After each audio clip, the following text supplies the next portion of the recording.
Hello दोस्तों, आज हम फिर मिल रहे हैं। Standard 12th chapter 1 electric charges and field.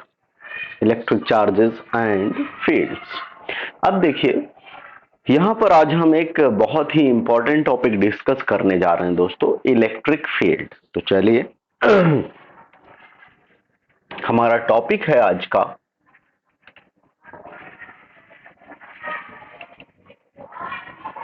Electric field. दोस्तों, ये इलेक्ट्रिक फील्ड क्या है? तो ऐसे हमको सुनने में ऐसा लगता है इलेक्ट्रिक फील्ड, ओहो क्या होगा, है ना। लेकिन इसको हम बहुत आसान तरीके से समझने की कोशिश करते हैं। मान लिया कि मैं हूं, ठीक है, तो मेरा इफेक्ट मेरे चारों तरफ कुछ दूर तक होगा।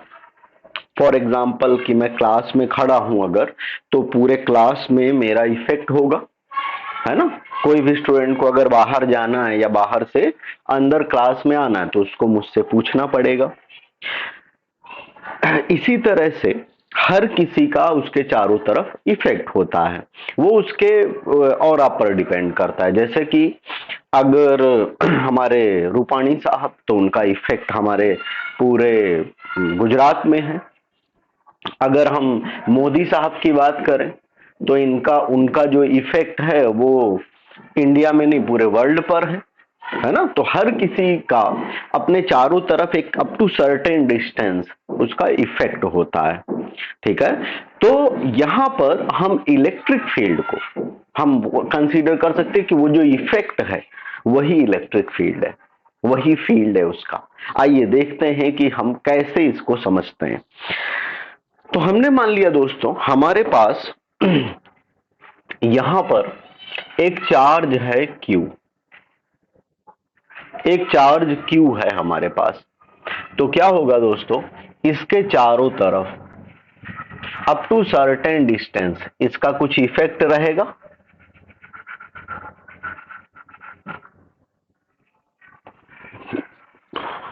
इसका कुछ इफेक्ट रहेगा।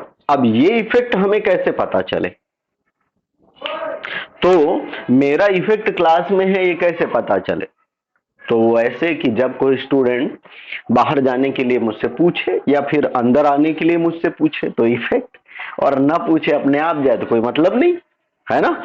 तो वैसे ही अगर ये चार्ज है, तो अगर हमको ये पता करना है कि इसका इफेक्ट क्या है, तो इसके फील्ड में एक और दूसरा हम चार्ज लाएंगे, ठीक है दोस्तों। तो हमने सोचा कि यहां पर हम इसके फील्ड में एक चार्ज लेके आ रहे हैं Q0। Q0 चार्ज को हम ला रहे हैं इसके फील्ड में। तो यहां पर ये जो चार्ज हुआ Q, इसको हम कहते हैं दोस्तों सोर्स चार्ज। इसको कहते हैं हम सोर्स चार्ज, क्योंकि ये हम इसके चारों तरफ फील्ड है जनरेट कर रहा है। और इसको कहते हैं हम दोस्तों टेस्ट चार्ज। क्यों टेस्ट चार्ज कहते हैं? क्योंकि ये टेस्ट कर रहा है कि भाई के पास इलेक्ट्रिक फील्ड है कि नहीं, ठीक है। तो अब देखिए, अगर ये वाला चार्ज हम इसके फील्ड में लाने की कोशिश करें तो इस चार्ज पर जो फोर्स लगेगा उसी को कहते हैं हम इलेक्ट्रिक फील्ड। यानी कि ये वाला चार्ज, इस चार्ज के ऊपर पर यूनिट चार्ज जो फोर्स लगा है उसी को कहेंगे हम इलेक्ट्रिक फील्ड। इसको दोस्तों हम E से डिनोट करते हैं, E से डिनोट करते हैं। तो फॉर्मूला क्या बना, F/Q0। यानी इसके ऊपर फोर्स जो लग रहा है, कितना लग रहा है पर यूनिट चार्ज, ठीक है। तो this is called electric field. क्योंकि क्या होगा कि जब हम इसको इधर इसके फील्ड में लेके आएंगे तो इसके ऊपर अपोजिट डायरेक्शन में फोर्स लग रहा होगा, या डायरेक्शन जो भी हो फोर्स लग रहा होगा, ठीक है। तो उसी फोर्स की वजह से पता चलता है कि नहीं यहां कुछ कोई चीज तो है। जैसे कि दोस्तों हम मान लिया कि हम स्पेस में हैं और हमको अर्थ में आना है, तो हमको पता है कि अर्थ के ग्रेविटेशनल फील्ड के अंदर घुसने के लिए हमें फोर्स चाहिए होता है।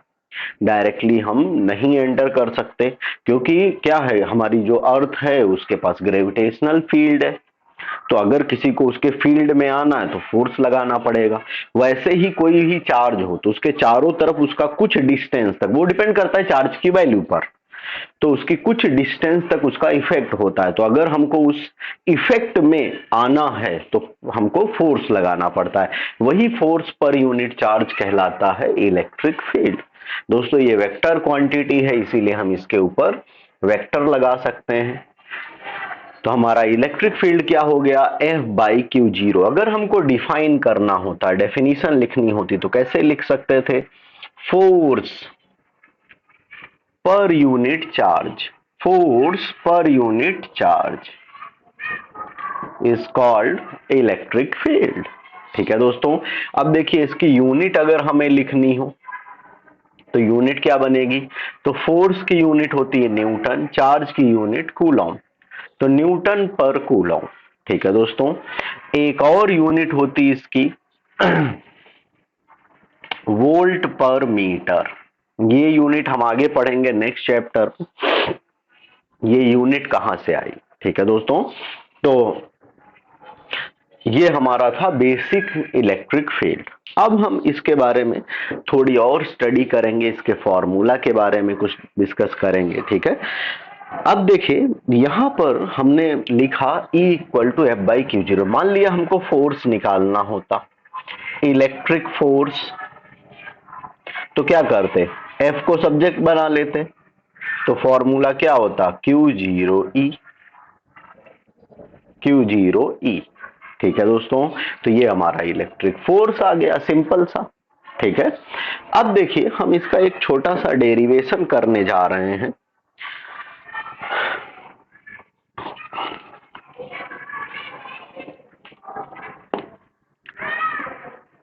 इसी के आगे हम ये लिख सकते हैं, इसके आगे। अब देखिए हमने मान लिया कि हमारे पास एक 3 कोऑर्डिनेट सिस्टम है, इसको हम लिख भी एक्स वाई जेड, इसको थियरी में भी लिख सकते हैं। Let us consider a 3 coordinate system.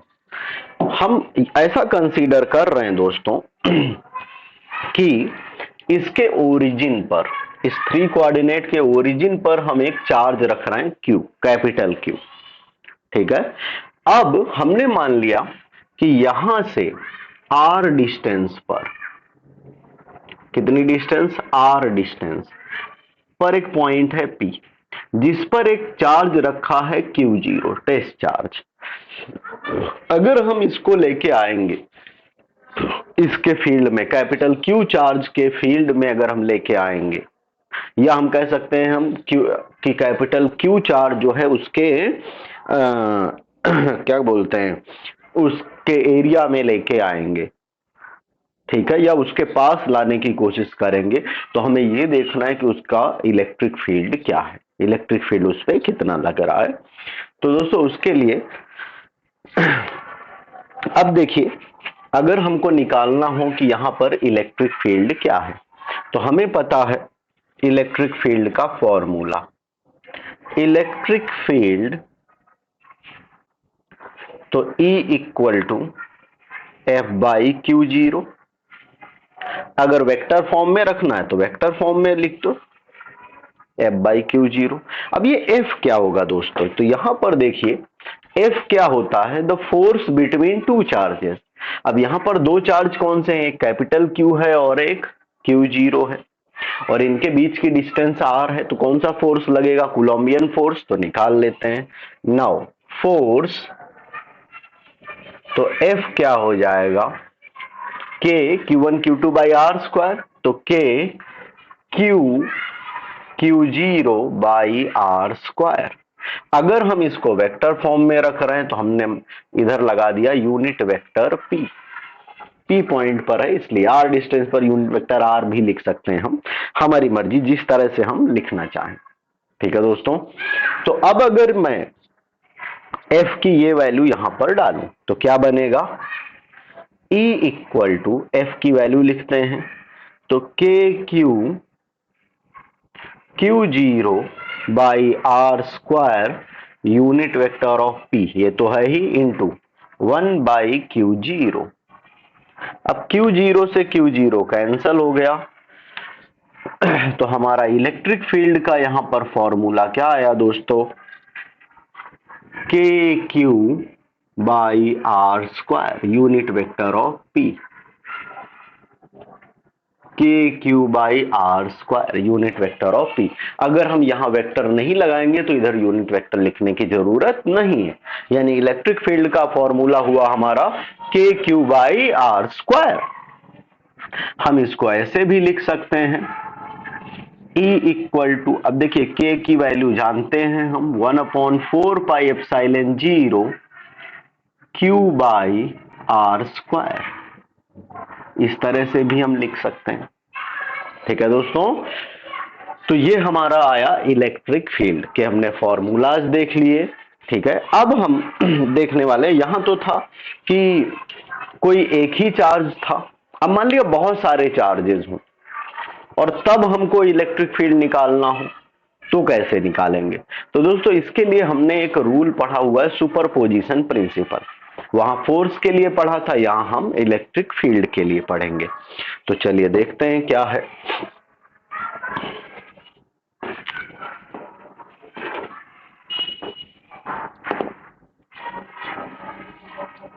हमारा टॉपिक है electric field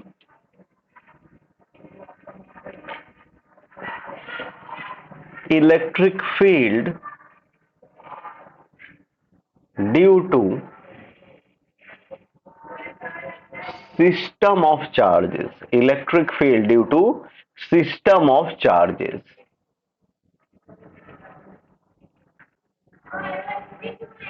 electric field due to system of charges, तो चलिए देखते हैं।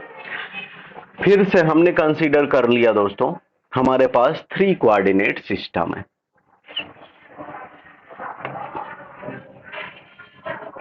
हमारे पास 3 कोऑर्डिनेट सिस्टम है, एक्स वाई जेड, ये एक्सिस है। हमने मान लिया कि यहां पर एक चार्ज रखा है Q1 और इसका पोजीशन वेक्टर है, हमने मान लिया R1। सिमिलरली यहां पर एक चार्ज रखा है Q2, इसका पोजीशन वेक्टर है R2।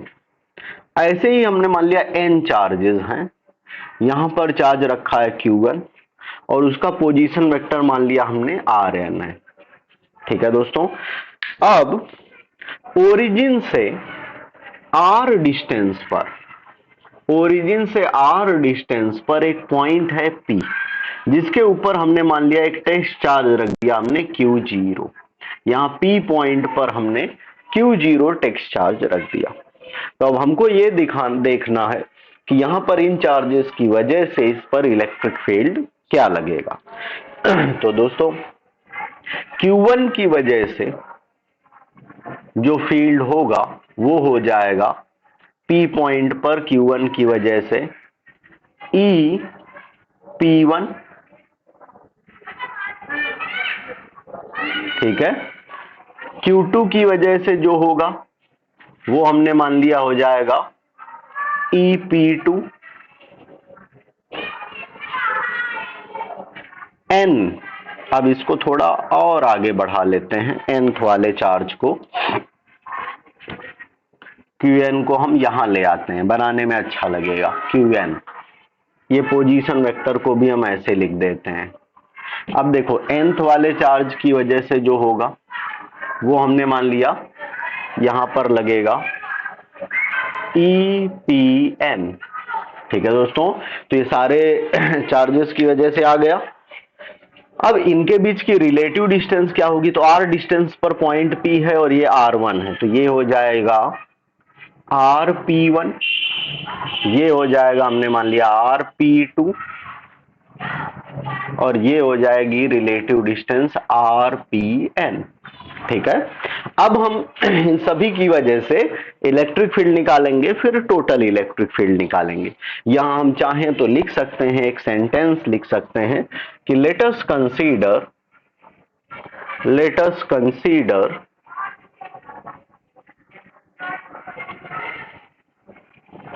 system of charges,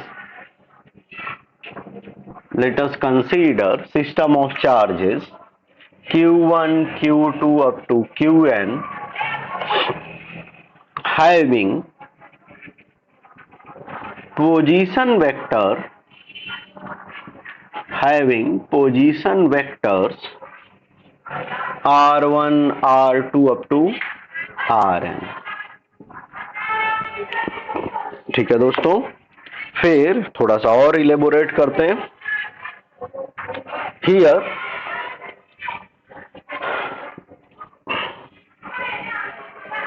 we have to find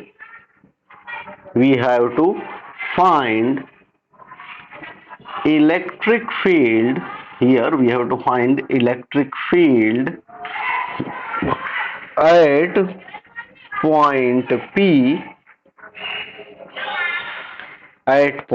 P which is at a distance r, ऐसा लिख सकते हैं। ठीक है दोस्तों, तो अब हम हर किसी के लिए यहां पर निकालने की कोशिश करेंगे।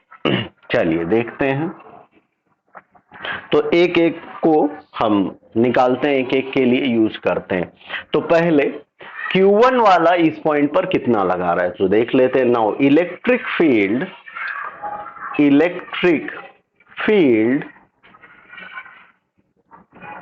Eight point P due to charge Q1। तो अब दोस्तों इलेक्ट्रिक फील्ड का फॉर्मूला हमारा क्या होता है? तो E इक्वल टू, हमने मान लिया उधर लग रहा है EP1, या तो सिंपली हम E1 भी दे सकते हैं। इसको E1 दे दो, इसको E2 दे दो, ये P हटा दो। ठीक है, इसको En दे दो, En। ठीक है, तो E1 इक्वल टू, अब नॉर्मली हमारा फॉर्मूला क्या होता है? F by Q0। तो यहां 1 वाला है तो हमने मान लिया F1 बाई Q0। मैं सिर्फ फॉर्मूला दिखा रहा हूं, ये वाला फॉर्मूला नहीं लिखेंगे तो भी चलेगा। फिर क्या हो जाएगा, और फॉर्मूला हमने पढ़ा KQ बाई आर स्क्वायर। तो K, अब यहां चार्ज है Q1 बाई आर स्क्वायर, तो ये क्या डिस्टेंस है? RP1 square, unit vector of RP1, ऐसा भी लिख सकते हैं, या यूनिट वेक्टर ऑफ P, ऐसा भी लिख सकते हैं। ठीक है, सिमिलरली इलेक्ट्रिक फील्ड, अब ये हमने Q1 वाले का निकाल लिया, अब हम Q2 के लिए देख रहे हैं। Electric field at point P due to charge Q2, तो ये क्या आ जाएगा दोस्तों? अब देखिए ये हो जाएगा E2 इक्वल टू, अब इसको ऐसा भी लिख सकते हैं F2 बाई Q0। ये फॉर्मूला सिर्फ आपको दिखाने के लिए दिखा रहा हूं। ठीक है, ये नहीं लिखेंगे तो भी चलता है। तो ये हो जाएगा KQ2 by RP2 square, unit vector of RP2। Similarly for nth के लिए निकाल लेते हैं।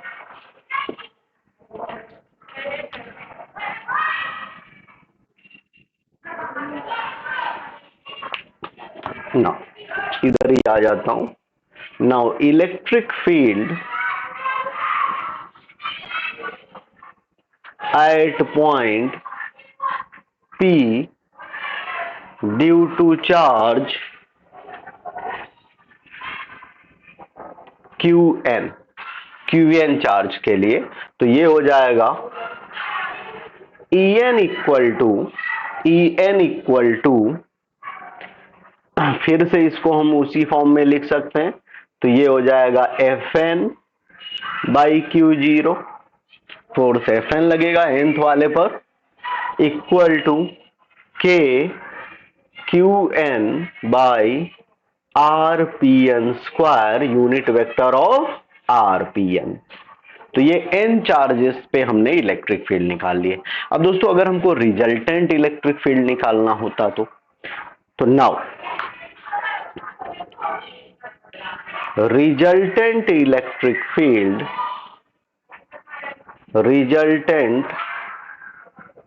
इलेक्ट्रिक फील्ड, तो रिजल्टेंट इलेक्ट्रिक फील्ड क्या हो जाता दोस्तों, इन सभी को ऐड कर देते, यानी E equal to E1 plus E2 up to En।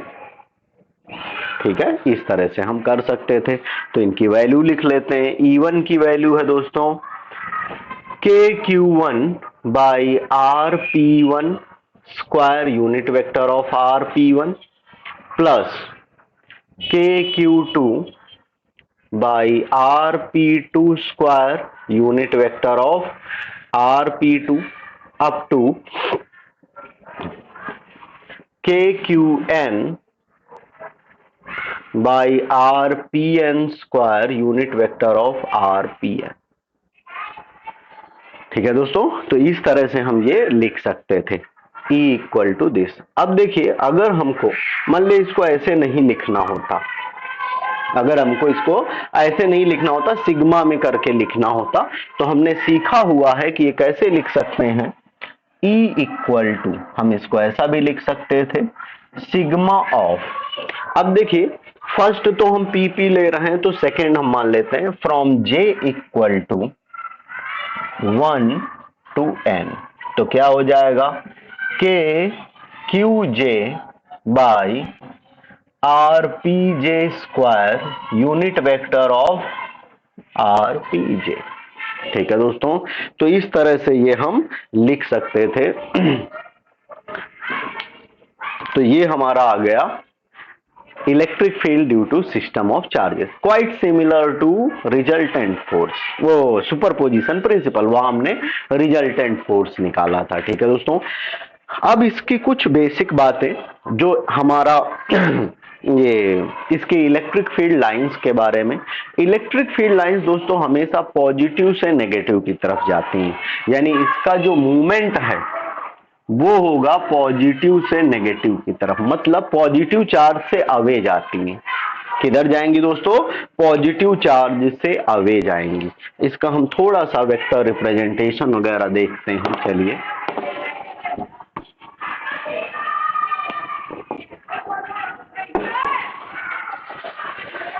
मतलब मान लिया हमारे पास यहां पर पॉजिटिव चार्ज है, तो जो इलेक्ट्रिक फील्ड लाइंस होंगी उनकी जो डायरेक्शन होगी वो अवे होगी, इस तरह से बाहर की तरफ होगी। कब, when Q is greater than 0, यानी पॉजिटिव चार्ज है। यही अगर नेगेटिव चार्ज है, नेगेटिव चार्ज है, तो इनकी जो डायरेक्शन है वो टूवर्ड्स होगी, यानी इसकी तरफ होगी, इसकी तरफ होगी। कब, जब Q इज लेस देन 0। ठीक है दोस्तों, तो हमको ये ध्यान रखना है कि इलेक्ट्रिक फील्ड की डायरेक्शन, इलेक्ट्रिक फील्ड लाइंस की डायरेक्शन पॉजिटिव से नेगेटिव की तरफ होती है, या फिर हम कह सकते हैं अवे फ्रॉम पॉजिटिव चार्ज होती है। ठीक है दोस्तों, अब यहां पर हमारी टेक्स्ट बुक में कुछ पॉइंट्स लिखे हैं, NCERT text book page number 25, कुछ इलेक्ट्रिक फील्ड लाइंस के बारे में पॉइंट्स लिखे हैं जिनको हम डिस्कस कर लेते हैं। लिखा है field line starts from positive charge and end at negative charge. तो दोस्तों अभी हमने सीखा कि पॉजिटिव चार्ज से शुरू होंगी और नेगेटिव चार्ज पर खत्म हो जाती हैं। ठीक है, यानी अवे जाएंगी पॉजिटिव चार्ज से और टुवर्ड्स जाती हैं नेगेटिव चार्ज के। ये फर्स्ट पॉइंट है, ये हमको याद रखने हैं। सेकंड लिखा है कि electric field lines can be taken to be a continuous curve without any break, यानी ये बना सकती हैं continuous curve without any break. Continuous curve का मतलब होता है कि इस तरह से, है ना, ब्रेक मतलब इस तरह से नहीं होगा, जो भी होगा कंटिन्यूअस लाइन में आएगा। तीसरा है दोस्तों कि दो फील्ड लाइन कभी एक दूसरे को इंटरसेक्ट नहीं करती, मतलब ऐसा नहीं होगा कि एक जगह से हमारी एक लाइन इधर जा रही है और दूसरी इधर से इसको क्रॉस कर दे, यानी two field line can never intersect each other. तो ऐसे ही कुछ बातें हैं जो हमको ध्यान रखनी है। फिर एक लास्ट पॉइंट है इसी में कि electric field lines do not form closed loop, यानी electric field line close loop नहीं बनाती, मतलब ऐसा नहीं होगा कि पॉजिटिव चार्ज से शुरू होकर नेगेटिव पर आए और नेगेटिव से इधर आ जाए, नहीं, सिर्फ वो पॉजिटिव से शुरू होंगी और नेगेटिव चार्ज पर खत्म हो जाएंगी, यानी यहां से शुरू होके इधर खत्म, वापस नहीं आएंगी जैसे मैग्नेटिक फील्ड में होता है। ठीक है दोस्तों, तो ये हमारा इलेक्ट्रिक फील्ड था और इलेक्ट्रिक फील्ड से रिलेटेड बातें थी। अब हम इसके बाद नेक्स्ट लेक्चर में आगे बढ़ेंगे। तो दोस्तों मिलते हैं।